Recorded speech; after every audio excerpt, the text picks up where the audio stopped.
안녕하세요. 친한 변호사 이주영 변호사입니다. 오늘은 두 명이 동업을 하다가 동업관계가 끝났는데 한 사람이 사업을 계속하면서 다른 사람에게 투자금이라든가 아니면 이익금 같은 정상금을 지급하지 않는 경우에 어떻게 해결해야 되는지에 대해서 말씀드리도록 하겠습니다. 함께 투자를 해서 사업을 하는 경우에 이제 이걸 동업을 한다라고 하는데요. 투자는 투자금이 될 수도 있고 또 어떤 사람은 투자금을 투입하고 다른 사람은 시설이나 노동력을 투입한다든가 하는 다양한 투자 형태가 있을 수 있습니다. 어떤 형태로든 투자를 함께해서 동업을 하게 되면 동업 계약서를 작성해서 손익을 어떻게 나눌 것인지 손익 분배율을 서면으로 확실히 정해두는 것이 좋습니다. 예를 들어서 손익이 발생하면 그 손익에 대해서는 6대4 아니면 5대5 이런 식으로 분배를 한다. 그런 손익 분배율을 정해두는 것이 좋아요. 제가 경험했던 사례를 통해서 말씀을 드릴 건데요. 처음에 아무리 사이가 좋고 서로 믿고 좋은 관계에서 동업을 시작한다고 하시더라도 동업계약서는 꼭 작성을 해두시는 것이 좋습니다.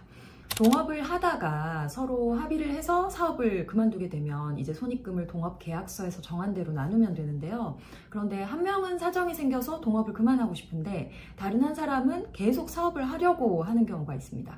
이 경우에 사실 정상금을 받을 때까지는 사업에서 빠지지 않는 것이 좋은데 사람이 어쩌다 보면 기분이 나쁘고 어쩌고 하면서 아니면 아플 수도 있고요. 부득이하게 빠질 수밖에 없는 경우 사업을 계속하고 있던 동업자가 투자금과 이익금을 돌려주지 않는 경우가 있습니다. 이 경우에 동업에서 빠진 사람은 사업을 계속하고 있는 사람에게 내 투자금과 수익금을 돌려달라 이런 소송을 진행할 수밖에 없는데요. 이 경우에 이제 어떻게 소송을 준비해야 되는지 소송이 어떻게 진행되는지 이런 것들에 대해서 말씀을 드릴게요. 동업관계는 법률상 민법의 조합관계로 봅니다. 두 명이 동업을 하는 경우에 두 명 중에 한 명이 탈퇴하면 조합이라는 단체 관계는 단체는 이제 2명 이상이 있어야 되니까 이 관계는 종료되지만 조합은 해산되지 않고 조합 재산을 그 사업을 계속하는 사람이 단독으로 소유할 수 있게 됩니다. 이때 탈퇴자는 탈퇴 당시를 기준으로 조합 재산을 평가한 다음에 그 탈퇴자 지분에 해당하는 금액을 반환해 달라고 청구할 수 있게 되는데요.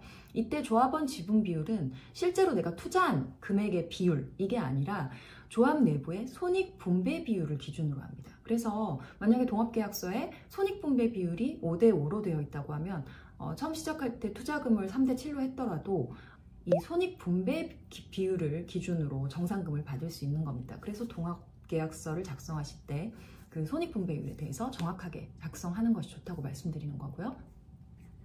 제가 맡았던 사건은 그 2명의 약사가 약국을 함께 운영하다가 한 분이 약국 카드를 막 개인적으로 사용하고 그 다음에 뭐 인터넷 가입 이런 거 한 다음에 사은품을 막 개인적으로 그냥 사용하시고 막 자동차 주유도 막 개인적으로 사용하시고 이런 식으로 하시다 보니까 다른 약사분이 일도 더 많이 하시고 이런 상황에서 그 약국을 계속 운영하는 게 이게 너무 힘들어졌던 거예요. 사이가 완전히 화가 나서 사이가 틀어진 경우죠. 그래서 이 열심히 일하던 약사분은 이제 동업을 그만하고 싶은데 상대방은 계속 약국을 운영하고 싶어 하면서 이 나가고 싶은 약사분이 권리금을 알아보니까 굉장히 권리금이 많이 올라 있었어요. 그래서 약국을 아주 좋은 가격에 권리금을 많이 받고 팔 수 있었는데 상대방이 절대 안 판다고 하는 거죠. 그래서 결국 이제 이분이 탈퇴를 하게 됐는데 상대방이 수익금은커녕 투자금도 돌려주지 않았어요. 약국의 경우에 보증금도 수억 들어가고요. 그리고 권리금은 약국의 경우에 대학병원 앞에 있는 병원이었는데 권리금이 뭐 7억, 8억, 뭐 많이 되면은 9억 막 이렇게 되거든요. 그래서 약국을 팔고 정리하면은 큰 수익을 받을 수 있는데 상대방이 보증금 깔고 투자금 깔고 앉아서 계속 약국하면서 돈을 전혀 돌려주지 않는 그런 케이스였습니다. 그래서 이 동업관계에서 탈퇴한 약사분이 정상금 돌려받기 위해서 소송을 진행했는데요.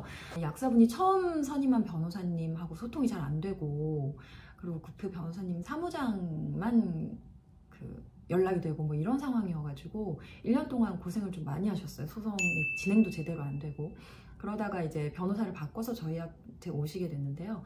우선 돌려받을 정상금에 대해서 그 상대방이 국민보험공단에 청구할 수 있는 수급액이 또 금액이 굉장히 많거든요. 그래서 그 수급액에 대해서 8억 가까운 금액을 가압류부터 해놓고 이제 차근차근 진행을 했습니다. 돌려받을 정상금을 정하기 위해서 지금 현재 약국의 재산 가치를 파악하는 것이, 정하는 것이 핵심이었는데요.